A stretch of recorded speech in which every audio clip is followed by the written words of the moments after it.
আমি কবি সৈয়দ শামসুল আলম। আমার লেখা স্বরচিত একটি কবিতা পাঠ করে শোনাচ্ছি।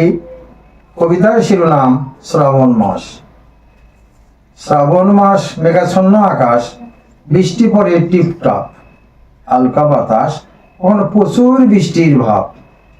বাড়িতে ঘরে টিনের চালায় ঝনঝন রৌদ্রের ন্যায় তাপ। শ্রাবণ মাস, কৃষকের প্রচুর কাজ, রোপাগারে বিছন তোলে, মাঠে করে জমি চাষ। কৃষকের নাই তো কাজের অভাব, কখনো ঘোড়ার চালে বৃষ্টি দৌড়ায়, খটখটিয়ে নাই তো লাজ। কৃষকের হাঁটু গেড়ে জমি গাড়ে লাগায় ধানের চারা। শ্রাবণ মাস, কখনো তাপ, বৃষ্টিতে তাপ ছাপ। কৃষকেরা মাঠে হাঁপায়, তবু নাই কোনো সার।